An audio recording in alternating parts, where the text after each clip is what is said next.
যুক্তরাষ্ট্র ইরান সংঘাতের উত্তাপ এখন আর কেবল যুদ্ধক্ষেত্রেই সীমাবদ্ধ নেই, ছড়িয়ে পড়েছে বিশ্বের প্রতিটি রান্নাঘরে, কলকারখানায় এবং সাধারণ মানুষের পকেটে। কিন্তু এক অদ্ভুত বৈপরীত্য লক্ষ্য করা যাচ্ছে বিশ্বজুড়ে।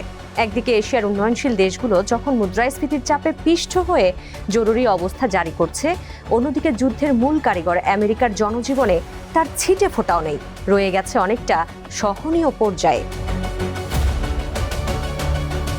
ইপসসের সম্প্রতি করা একটি জরিপ বলছে 60% আমেরিকান ইরানে যুদ্ধের বিরোধী, অথচ রাজপথে বড় কোনো প্রতিবাদ নেই। এর কারণ হিসেবে বিশ্লেষকরা বলছেন আমেরিকার বিশেষ ভৌগোলিক ও অর্থনৈতিক অবস্থান।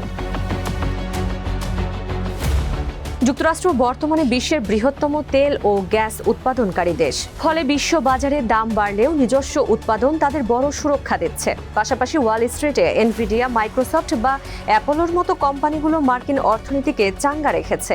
একইভাবে বিশ্বজুড়ে ডলারের আধিপত্য তো রয়েছেই। শক্তিশালী ডলার আমদানিকারক হিসেবে আমেরিকাকে সুবিধা দিলেও অন্য দেশগুলোর জন্য তা অভিশাপ হয়ে দাঁড়িয়েছে। আমেরিকা সুরক্ষিত থাকলেও দক্ষিণ ও দক্ষিণ পূর্ব এশিয়ার অবস্থা শোচনীয়।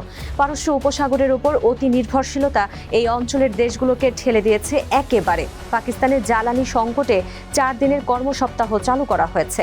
এমনকি সরকারি কর্মকর্তাদের বেতন পর্যন্ত স্থগিত রাখতে হচ্ছে। IMF-এর দেনা মেটাতে সৌদি আরবের কাছ থেকে $3 বিলিয়ন জরুরি সহায়তা নিতে হয়েছে ইসলামাবাদকে। 95% জ্বালানি আমদানি নির্ভর বাংলাদেশে এখন জ্বালানি বিক্রিতে রেশনিং চলছে। রান্নার LPG গ্যাসের দাম প্রায় 50% বেড়ে যাওয়ায় বিপাকে পড়েছেন সাধারণ মানুষ। দেশের বিভিন্ন পেট্রোল পাম্পগুলোতে লম্বা লাইনের চাপ দেখা যাচ্ছে যুদ্ধ শুরুর কয়েকদিন পর থেকেই। বিশ্বের তৃতীয় বৃহত্তম তেল আমদানিকারক দেশ হিসেবে ভারত তার কর কমিয়ে পরিস্থিতি সামাল দেওয়ার চেষ্টা করলেও শেয়ার বাজারে ধস এবং সার আমদানিতে সংকট দেশটিকে খাদ্য ঝুঁকিতে ফেলছে।